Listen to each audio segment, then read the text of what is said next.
Good evening. I am Vernon Lee with the Hampton Roads Youth Foundation and co-host of the 757 Roundtable.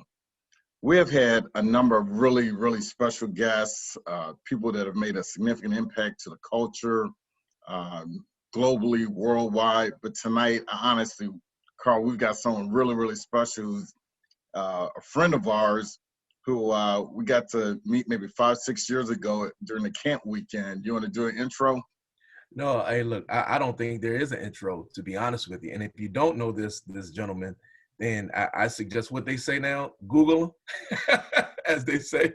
But I tell you, he is he is a special friend of the Hampton Roads Youth Foundation and our weekend, and we try to work with young people. And I tell you, there is no way to introduce him, and reading his bio would be sort of a disrespect to him because he's done so much. And if you, like I mentioned, if you don't know his name, then like I said, Google him and pull out the Wikipedia, because he has done too much to name, to be honest, impacting people's lives. But better none than Mr. John Amos himself, an acclaimed great actor of our century, in our generation. And I want to thank you so much for being here this evening, Mr. Amos, taking the time out to join us this evening. I really appreciate it. Thank you. It's a privilege and a pleasure. So, Mr. Amos, one of the things we like to have in each of our guests in their own words is take us a little bit about starting with your childhood, where you grew up, maybe some of the influences that you had growing up, and kind of taking us up a little bit to maybe right before sort of post-high school. We're always interested in hearing certain aspects of people's background, and it seems like even for those that we know, we're always learning a little something new. Well, I had a childhood that undoubtedly prepared me to some degree and gave me life lessons for the entertainment industry, which was to be my life's calling. I didn't know it at the time, but all the events that were happening to me were part of the learning process. I integrated 2 schools in the state of New Jersey, starting in my grade school.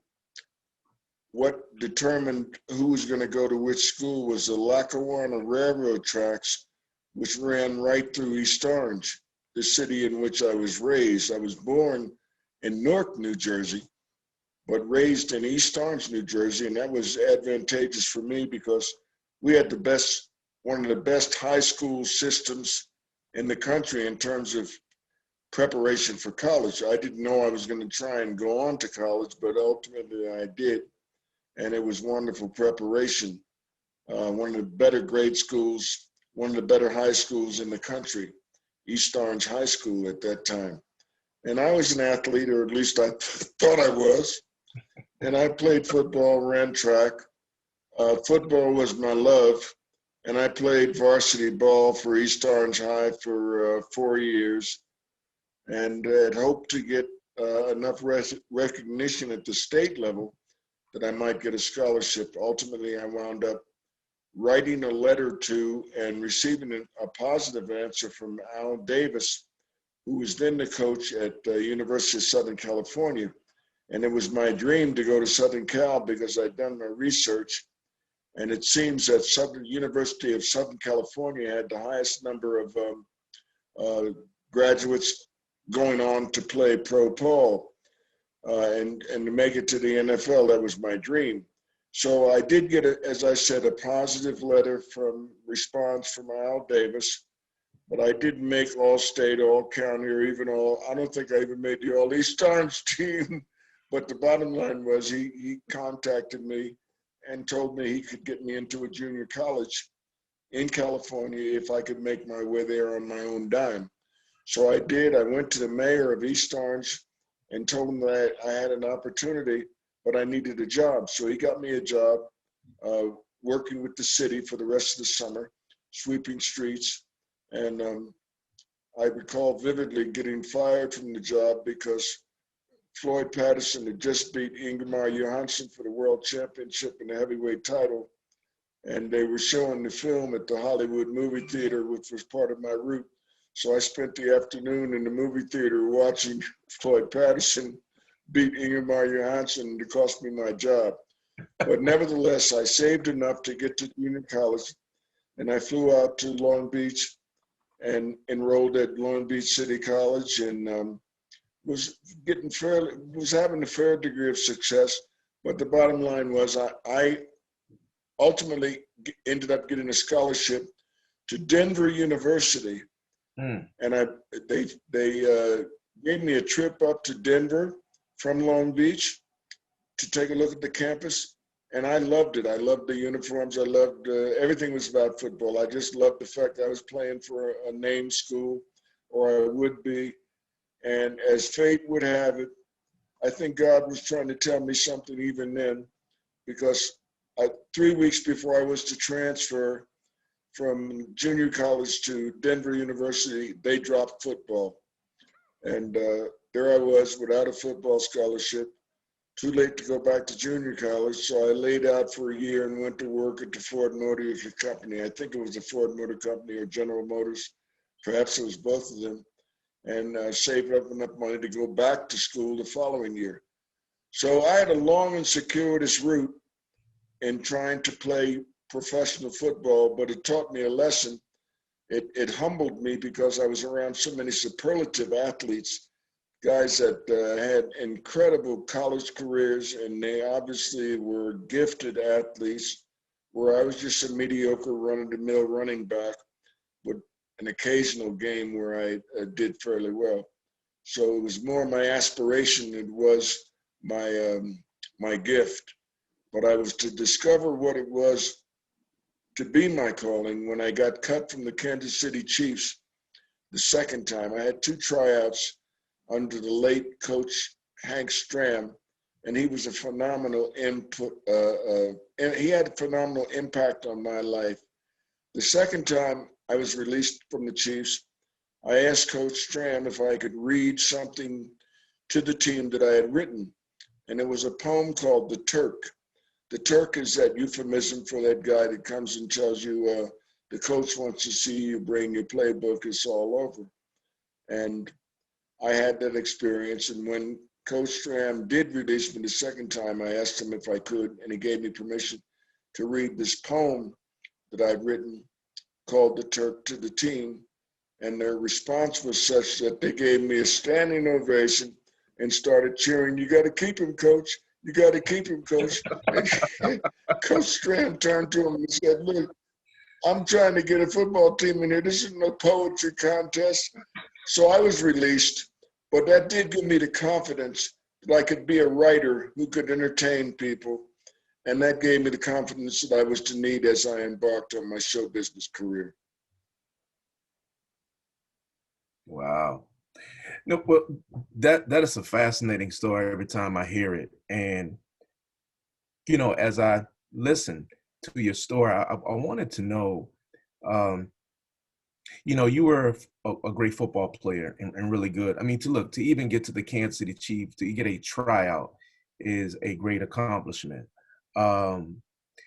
What was football one of your, was it a hobby, or was it not a hobby, was it a passion of yours? Did you really, you know, pursue and say, look, I think I really got a chance to make the NFL? And if it wasn't for that, do you think that would have potentially been your career? Or do you think that, like you mentioned, your calling was the entertainment direction?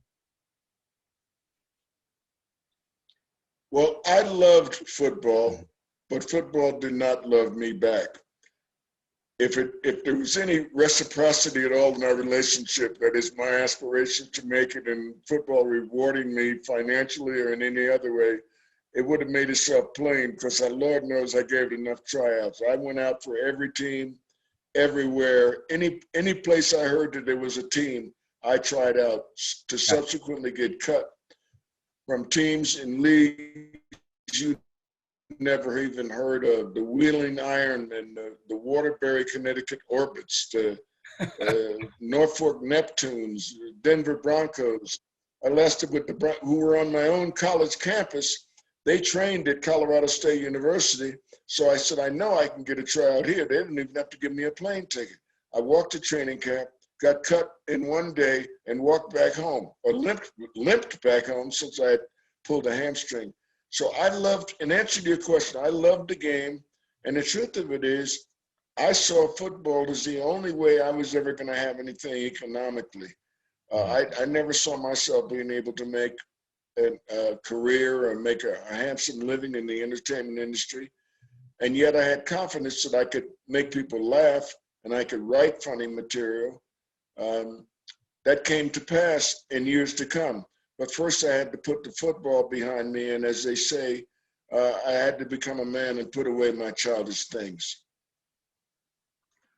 It's interesting, and we've talked about this, and just for those that are watching and listening, because with Carl and I, and Mike Tomlin and others, and a number of the players in the Hampton Roads area, when we talk during the camp weekend, we're always talking about. I mean, this is a perfect example about either using the game to further your education or that passion that many of the youth have, particularly for the game of football and sports in general. And many about, it's hard. Like when you have that love and passion, and the way you describe that is something that a lot of our kids and now, that have gone on to do some amazing things. So your story is one that we really, which is why we love talking with you, to, for kids to think about and to consider. So you mentioned Coach Stram in the second cut. What happens then? Do you beeline to Hollywood? Did someone make a phone call for you? Did you have a relative? Did you follow up with Al Davis? How did you end up in Los Angeles? Well, after Hank Stram released me, we went back to his office, and he made a few calls in my behalf, or at least I think he took his finger off the receiver when he made these calls. I'm not sure.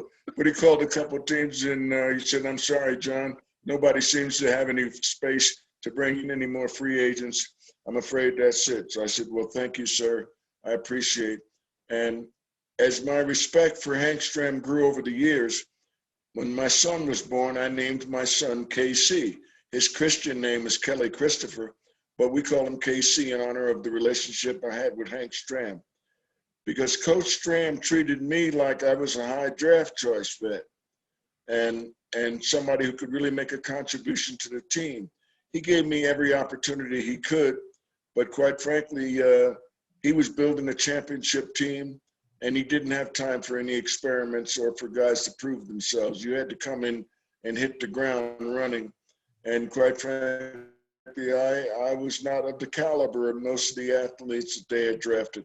We're talking world-class guys: Willie Lanier, Hall of Famers, Otis, the receiver, the great wide receiver, Otis Taylor, Mike Garrett, Heisman Trophy winners all around, Lenny Dawson, Ed Buddy, the biggest team in pro football. And I had the audacity to think that I could make that team and possibly even make a contribution. Well, I was to be proven wrong.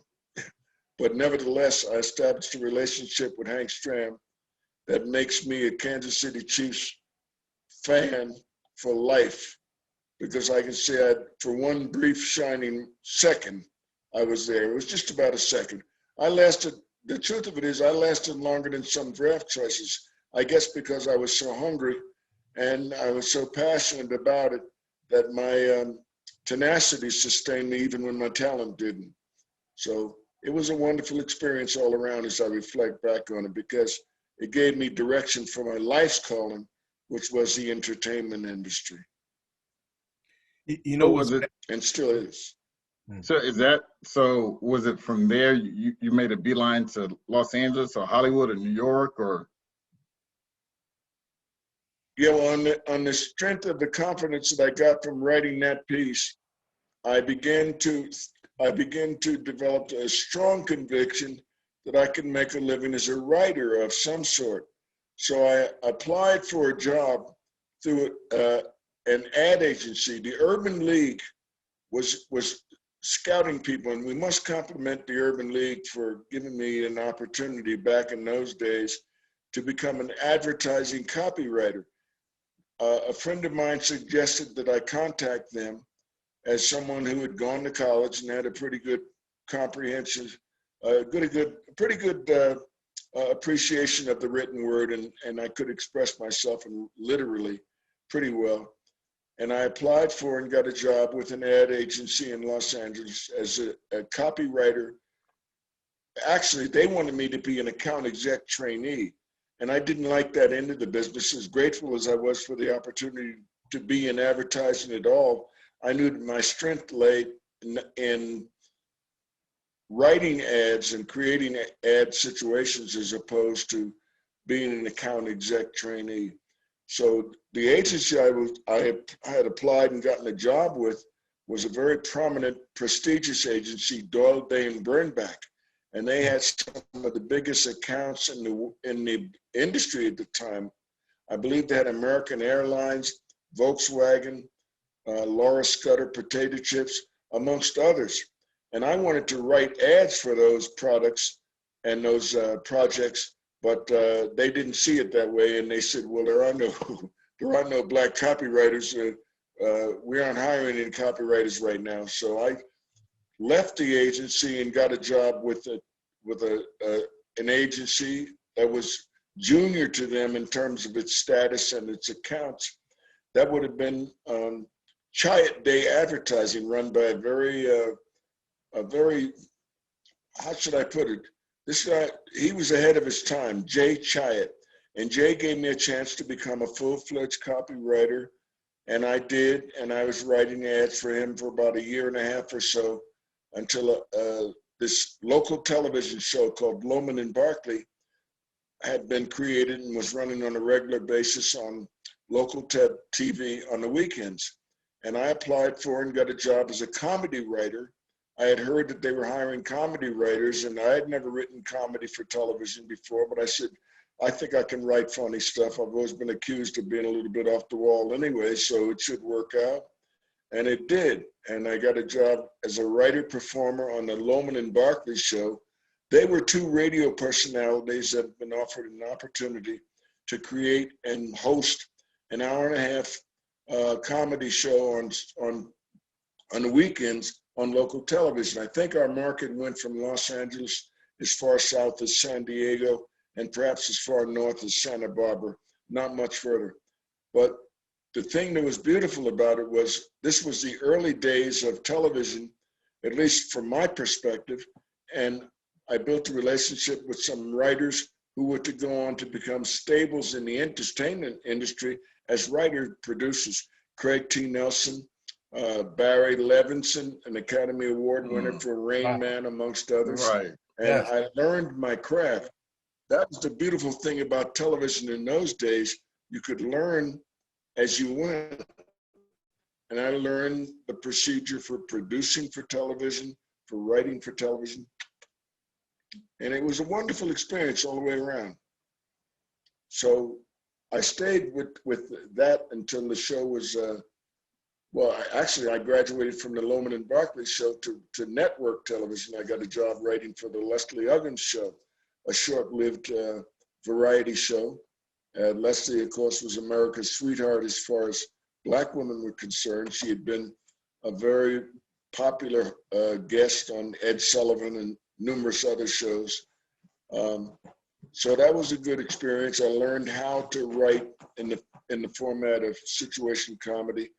And at the same time, I was getting some work in commercials as an actor. And that helped me just build my career and my confidence even more. So over the years, I continued to write for television, but it seemed the acting jobs, particularly the ones that were built around comedy, became much more frequent, and I began known as a comedic actor who could deliver. And then the dramatic roles began to happen as well, along with programs, of course, like Roots and various other dramatic programs. So slowly but surely, I was building a pretty nice resume for someone who could work in drama or comedy. And I think the thing that saved me more and gave me an advantage over so many other actors was that I loved the stage and I loved working on stage. And some of my fondest memories are working on stage with actors that I grew to respect tremendously, like Denzel Washington. I had the pleasure of working on stage with Denzel and so many other actors that I learned from each experience, because stage to me is the ultimate test for an actor. It's a litmus test as to whether or not you can perform and make the audience relate to your performance, the material, and or your performance to handle that material. Mm. Mm. With everything you see and know that's happening in society right now with social justice and this new form of heightened awareness within our social communities, when you first were given the role for Roots, did you really feel that the role that you were playing in the project that you were part of would really have an impact on our American history as it did? Did it feel like that while you were in the moment? In fact, I felt intuitively as an actor and as a Black man that I was doing something that was important. The degree of its importance or the relevance it was going to have in our society, or the impact, any long-lasting and really important impact, was beyond my comprehension. None of us knew that it was going to be the historical moment in entertainment that it ultimately turned out to be. We got indications as the show was being produced and the episodes that we were involved in were being produced, that it was quite different, that it was quite, that the material had a substance to it, but none of us in truth anticipated that it would have the reaction that it did and the impact that it would have on the worldwide viewing audience. It was beyond our fondest hopes and our greatest aspirations, I do believe. That's an interesting, and one of the things that, I mean, for all of us, whatever profession we're in, you always try and bring a certain enthusiasm and an excitement and preparedness to whatever the opportunity might be, and obviously Roots being one of those. Did you feel as we kind of continue along some of the biggest, I mean, impactful things? I mean, was Good Times, was there something different about that, or was it, hey, this is an opportunity, I'm gonna do what I always do, I'm gonna have a level of excellence? But and the reason asking that question, because sometimes when we're talking and mentoring some of our youth, we're telling them, like, you got to take advantage of every opportunity, and you never know what that opportunity, no matter how small or big it may be. So did you feel something within those moments as well? Well, Good Times was a tremendous opportunity because the character of a Black father who was responsible and taking care of his family had never been presented to television before. There were only 2 or 3 roles in which a Black parent was seen as a responsible parent, and they were roles done by females. I think the late Diane Carroll portrayed a nurse who and a single parent, and there might have been 1 or 2 other programs, short-lived or possibly even longer running, like Beulah, a radio character that had been transformed into a maid character. The bottom line is, this was a tremendous opportunity for me to show what a Black father could be like if he stayed the course and if he was at home, to make sure that his sons and daughters were being raised with every possible advantage that he could provide. And I loved the character because I knew who James Evans was. He was me. He was every Black man that I'd known in my community, in my neighborhood, that had become responsible members of the neighborhood, responsible business people, homeowners, business owners, and there were a great many of them in my neighborhood that I emulated.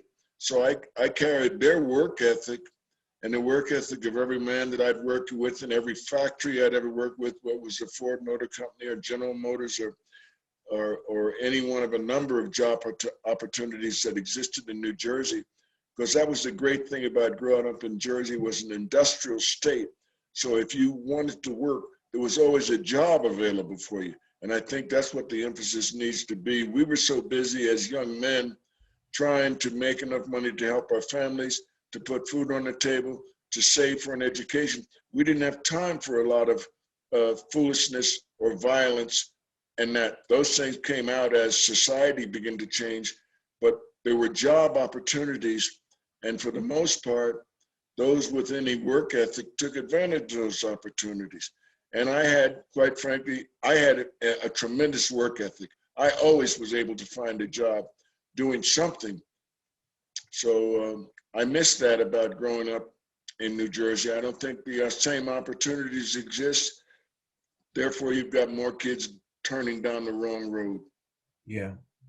Well, one of the things I really want to say about that character is that character was so impactful, particularly in that era, because you know that there wasn't any social media, social connecting. All of us only had 3 channels. So Good Times came on 8 o'clock, mainstream, you had to watch it. And we felt as though anybody in that father role actually came from that character, right? That you presented. And you did such a phenomenal job in the 70s that we all felt as though you were our father. So when you told a character to go in the room, we all went in the room. Right? You know, it was like, wait a minute. I don't want James Evans to be mad at me. And that role built us as young people in that time, where we respected it and we embraced the hard work. We embraced the fact that character that you played protected his family with everything he had and was willing to fight or do whatever. And so, you know, and I know you had no idea that however number of years later, 40, 50 years later, that this character still is alive in people's mind like it was yesterday. Did you honestly have any idea? I know you got a lot of people to tell you about the character, but did you really know the impact of that character at that time with America? Well, I knew that it was an important character. I also knew that he was controversial in that side of Black America had not been presented to the TV viewing audience before. And the fact that it ultimately resulted in Norman Lear firing me, I think ultimately we terminated our relationship 3 times, but we reunited 3 times because we had a mutual love and respect for each other. He knew that I thought, and justifiably so to some degree, that I was going to be the expert as regards to how this Black man was going to be portrayed, and that he, as the executive producer, was going to be the ultimate decision maker as to whether or not it was going to go on the air. So we butted heads a few times, but it was out of respect. Yeah. And I say that most recently, I think the most gratifying moment I've had in television, in my television career, was being reunited with Norman when he did a recap of Good Times, and I was able to portray a character, a career politician who comes to the Evans household, and I got to play opposite Andrew Brower, a very, very capable, very, very superlative actor who years ago I'd had the pleasure of appearing in Shakespeare in the Park, in which he portrayed one of the main characters. We did a production of, I forget the name of the play at the moment, but it'll come to me. It's a classic at any rate. And so I had the unique experience of portraying a character who's playing opposite a character that I had committed to on television. So it was a wonderful experience to see that Good Times still resonated with the audience. We had a wonderful cast with some of the more younger contemporary stars of today, like Miss Tiffany Haddish and Olivia Academy Award winners. It was wonderful, and it was a tribute to how much respect people had for the Norman Lear project. And Norman, of course, was there, giving us his notes as he usually did all those years ago. It was I cried like a baby. I mean, it was really a moving moment in my career, and I'm not ashamed to say it. It moved me to tears just to see that an audience still related to it and loved it after all these years. It was wonderful. And the key to success of Good Times is that Norman was not afraid. In fact, he led the way in tackling important issues. Seniors being forced to eat pet food because of budget restrictions, the inadequate health care in the Black community, the inferior food products that were being sold to us by most supermarkets at that time. These are issues that we still contend with today. The inequity in health care, the inequity in job opportunities. Norman attacked those things head on. And I loved being a part of that because we did make a difference, and we did make people think about what life was like in the Black community, which led to improvement in some areas, and the realization that it was criminally inequitable. It was a game changer. I'll say that for Good Times. It was a game changer. We talked about gang violence, youth shooting each other, guns. We talked about drug use. Those things, nobody's approaching those subject matters with any degree of intelligence and sensitivity today. You're absolutely right, and in so many ways, I think with the social unrest that's taking place, and a recognition for so many people that many of the things that we as Black people were fighting for in the 60s and 70s are still relevant today, which reflects on the structural racism and other things that are, again, structural, that are part of and built into some aspects of the fabric of the society. And the fact that those subject matters that you just described, in many cases, within the Black family or other external things and forces that are challenges, we're still in many cases dealing with some of those things. So your point on that is amazing, because we could still, and I know Carl talked about on certain episodes and your character telling somebody to go to the room, but at the same time, the fact that you pull together the inspiration of other Black men that you had modeled into that character, that was implanted, I think, in us as fathers now, in our kids in some aspects. And even though it being a TV show, the fact that a lot of things for me, it helps because you pull from real life inspiration, that work ethic, and those are many of the type of things that we try to instill in our kids and in the youth and in our community. So, again, thank you for that. That's really amazing. Now we talk about, some of the other impactful things, and I'm sure you get this question a lot, but how did Coming to America, how did that come about?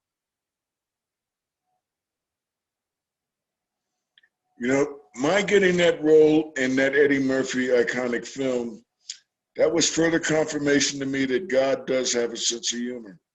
Because in real life, on one of my failed football expeditions, I found myself in Vancouver, Canada, having been released from the BC Lions of the Canadian Football League after a 4-day tryout.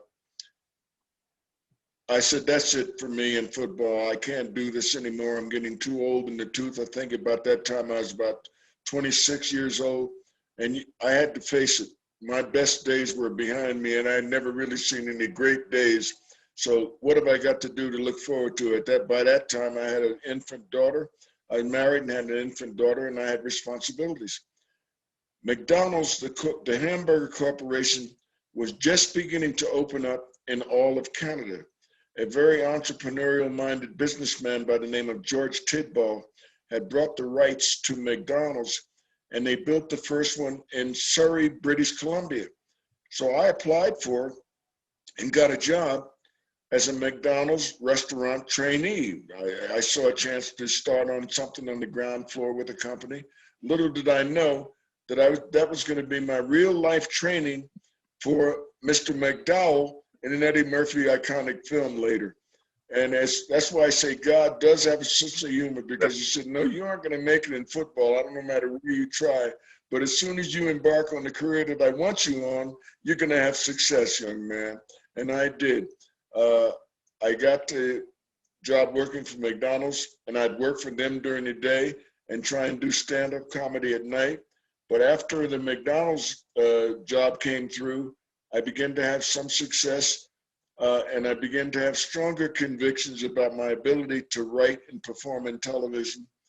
A very popular TV show called, let me see, it was on Saturday night, a great ensemble company, Laugh-In, was touring, and they came to Vancouver. And I, under the guise of being a TV reporter, I put one of those trench coats on, and they got one of those funny hats that said press. And I interviewed one of the members of the show, Larry Hovis, who was a regular on the show. And I asked him, I said, how do you go about becoming a writer? And he assumed that I was a writer because I looked like a writer and I was acting like a writer. He said, well, what do you mean? I said, well, I want to write for TV. I don't really work for the newspaper. I just came up here to see if I could BS my way into the room. And so he said, well, if you ever come to Hollywood, the only thing I can tell you to do is to write and submit as much material as you can and keep your fingers crossed. And don't give up your day job if you got one. And so I did. I pursued it. And as God would have it, after some 40 years, I'm an overnight success. That's awesome. So did they? I've had a hell of a career, man. Oh, that is amazing. So did someone call you and say, I've got this perfect role for you with coming to America? Was it, No. Like I say, I started taking advantage of every opportunity that presented itself. There was a black magazine called Soul Illustrated, and I was a cartoonist for Soul Illustrated. I must have held down about 3 or 4 different jobs at one time, all of which were show business related, but none of them were really the breadwinners that you hoped they would be if you had a family. But put together, they sustained me until I began to work with some degree of regularity as an actor and as a writer. So I've been very, very fortunate. I've got no regrets at all. In fact, I've got one project I'm working on now that sustained me for years. For years, when I realized that the industry had total control over whether or not I worked or not, I came to the conviction that I had to create something for myself. And I did. I wrote a one-man show called Halley's Comet, in which is pretty much sort of autobiographical, but it's really fictionalized, in which I portray an 80-some-odd-year-old man who, through the course of his flashbacks, relives his life and that of his 18 children, his sons that perished in different military conflicts, etc.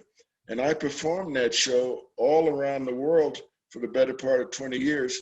And at one point I realized I was more successful economically doing my one-man show than I was performing in a regular television series. And that was extremely gratifying because for the first time, I had created my own leverage. And that's what I encourage our young people to do today who are entering the entertainment industry. They don't have to come in as talents hoping to be discovered or created by someone else. With today's technology, these kids have the ability to reach out to any audience on the planet. But nobody owes you anything, but we have 1,000,001 stories to tell as a race of people, as a group of artists, and it's up to these young people if they want it bad enough, and if they want it for the right reasons, that is for something other than the acquisition of more material things. Like there'll always be somebody with a bigger car than you. There'll always be someone with a bigger home than you and more toys and more revenue, quite frankly, than you. Always that will exist.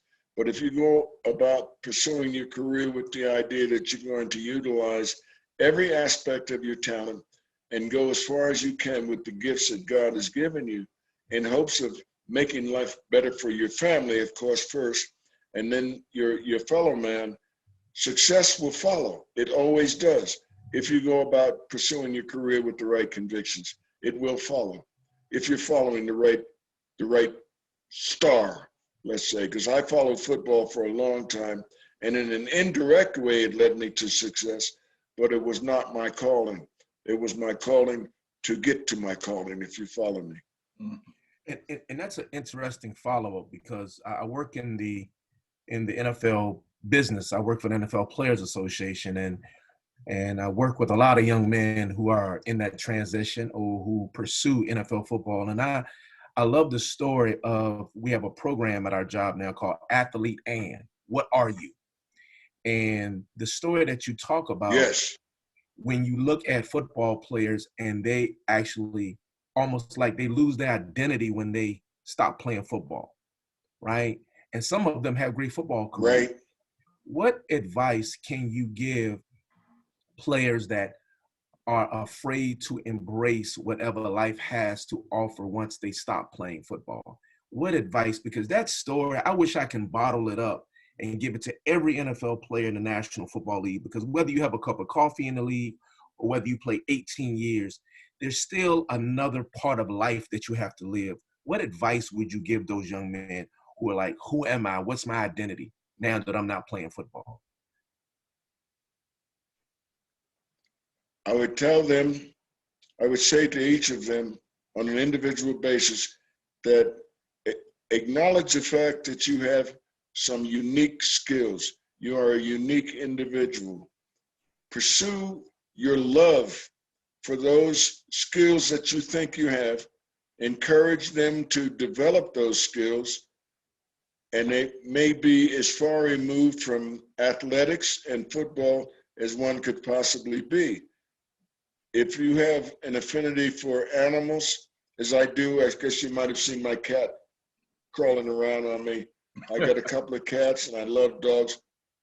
And perhaps pursue a career in veterinary medicine, perhaps pursue a career in education. But football does not define who and what you are. You knew going into the game and trying to make it in the league that you could not play forever. You knew the day was going to come when you were going to have to put your equipment down and not play the game anymore. More superlative athletes are coming along.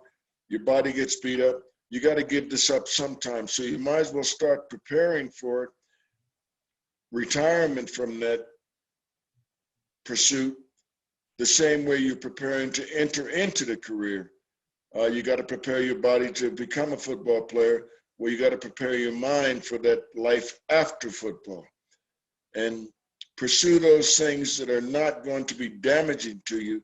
And the mistake that a lot of players make is that they try and maintain a lifestyle with the same type of necessary cash flow that they were making when they were in the league.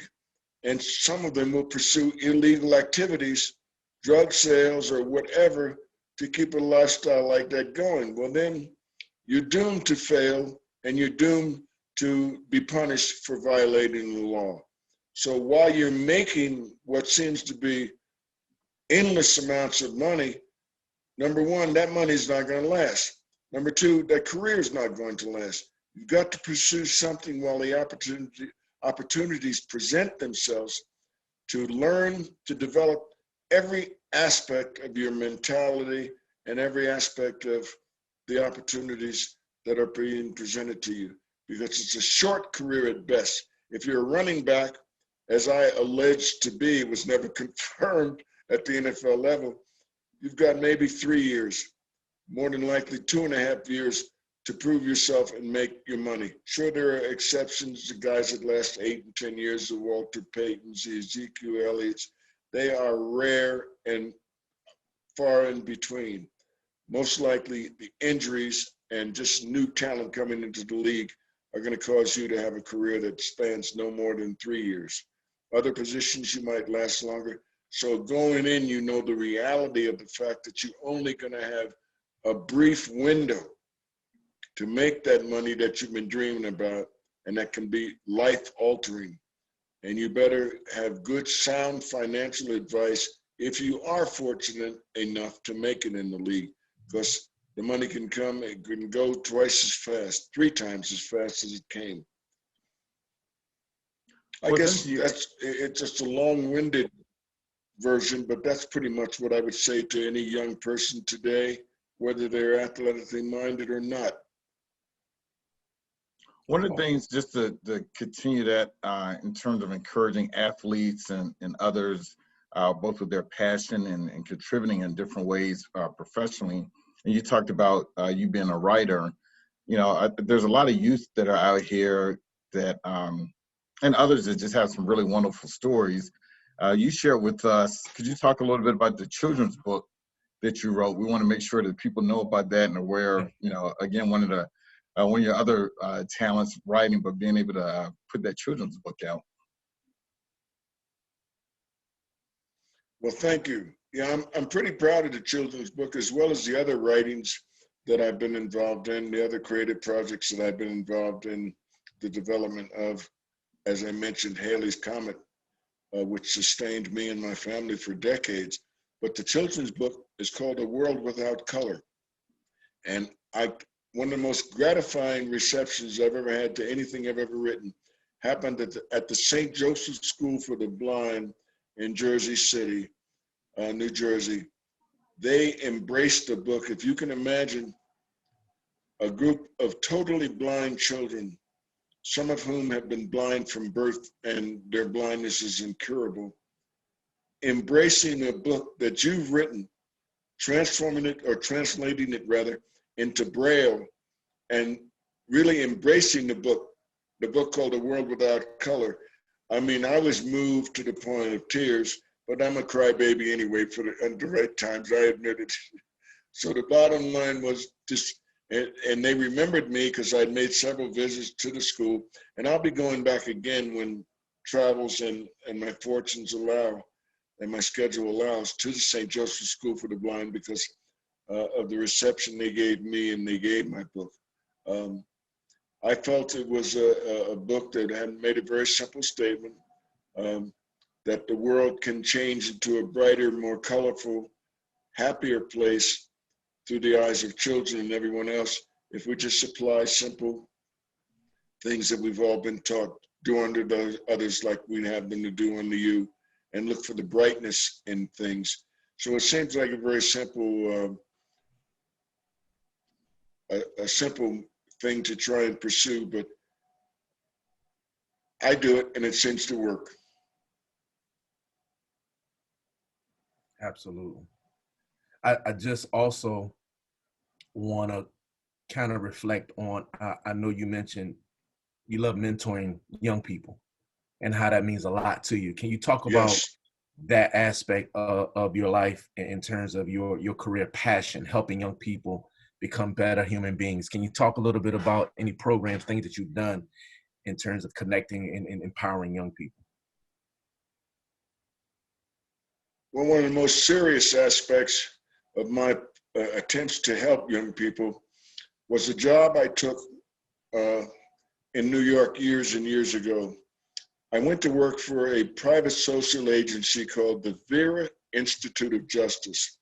And what my job was and I had taken some courses in college that specifically trained me for this to a degree, but the real education took place when I went to work for Vera Institute of Justice at the Criminal Courts building in Manhattan. And what my job consisted of was to interview indigent defendants that were being held in the tombs there. That is the infamous incarceration center in Manhattan, to see if they warranted, if their profile warranted them being considered for pretrial freedom. Rather than sit in jail for weeks at a time, sometimes months at a time until their trial came up, I and the Vera Institute of Justice and me as a representative for Vera would interview them, and if their record looked like they were a suitable risk, we would attempt to arrange pretrial freedom for these young men. And I'll never forget one situation in which I was interviewing a group of, let's say about 3 or 4 young men that had been charged with petty larceny in one of the boroughs. I think it might have been Brooklyn. At any rate, they had been charged with stealing several bottles of soda pop and a couple bags of potato chips. Seemingly harmless violation of the law. But what had happened was, as they were leaving the store, the elderly storekeeper attempted to keep them from leaving the store and was trying to hold them. One of the young men swung back with a bottle of the stolen soda pop, struck the old man in the head, causing him to subsequently die. Now here are 4 young men, the oldest of whom was probably about 15, involved in a murder just on an afternoon lark of stealing a couple of bottles of soda and potato chips, and their lives are ruined.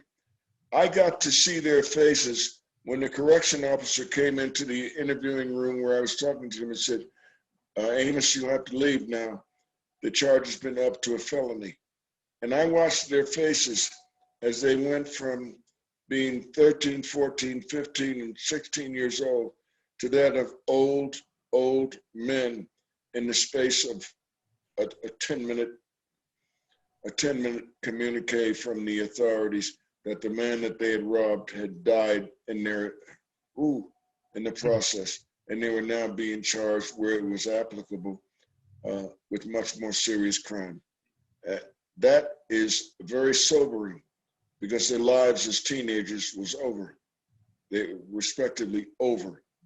Wow. And so many, I saw so many hundreds of cases. Like they would call for something called bail reevaluation at about 10 minutes to 1. Lunchtime being in the courtroom, say 1 o'clock. So at 10 minutes to 1, the judge would call something like 100 cases for bail reevaluation in 10 minutes. And it was really rubber stamp time. Next case, same bail conditions, same bail conditions, same bail conditions, same. So it was really a formality. There was no justice to it. And I said, boy, if you don't have any money, and if you aren't the right color, you could really get your life lost in this criminal court system. And that's when I decided to pursue a life in social work, whether it was a formal attempt at it with an organization or whether I would just strike out on my own and do what I could to help those that I knew were going to be railroaded or shipped away for no reason. Wow, that's every time, it's great learning more things and, the inspiration, again, for I think a lot of people that are listening and watching, the vast amount of things you've covered in your career. So, before we let you go, what's next? What are you up to? Are you, obviously we're in some challenging times with travel and social distancing. What are you up to now, or what's next? Well, what's next is I keep the momentum going in the career to a degree. I'll be going back to California in approximately a week's time, and I'm glad my son is going to be able to join me. We're both going to be working on a project, a movie for, I guess you call it a movie for television, and the title of it is Where's Charlie? No, I take it back. Vicky? Yes, sir. What's the name of the project? Because of Charlie. Because of Charlie, which would be an independent film. And I kind of like it. I like the premise of it. So look for that. Where's Because of Charlie is the name of the project. But the main thrust in my career from here on in until I go to the great video room in the sky or wherever I'm going. It might be down below, no telling. I will be working on my one-man show, Haley's Comet, as a mini-series. And I hope to produce that in the South with a longtime production partner of mine, Chuck Eisen, and his Creative Network Studios out of Charlotte. What a wonderful statement it would be for Charlotte with the problems that they've had there in the past and the situations that have presented themselves in Charlotte. If Chuck Eisen and I can create Haley's Comet, the miniseries in Charlotte, that would be a wonderful anecdote to the poison that's been disseminated there in the past. So I continue to work. I continue to count my blessings, and so far so good. In my business, you don't retire. You just fail to show up for work one day. That's right. Well, again, we cannot thank you enough. I mean, it's, when we met 2015, 2016, and you came down and spent time with us down in Hampton, and, again, being able to reconnect with you. Next year is our 25-year anniversary for the Hampton Roads Youth Foundation next July. So if in between projects, if we could get you down for a day, we would love to have you back and spending some time with us. Well, I would love to join you. You can rest assured if I'm around and kicking, you extend an invitation, I'll snatch it up and I'll be there. Oh, man. Thank you so much. Thank you so much for the invite. And thank you so much for your time. This is truly an honor, honestly, an honor for us to spend time with you and talk to you, and for you to take time out to give back to our great area, which you've spent time in with the Norfolk Neptunes and those areas down those parts. And we want to thank you for spending time with us and spending time with us this evening. So thank you so much. And we look forward to seeing you and talking to you again soon. And I'll just graciously thank you again. And I thank you both, fellas. I look forward to joining you, and rest assured I'll be there with bells on. Yes, sir. All right. Thanks. Best to your family. Yes, absolutely. Thank you.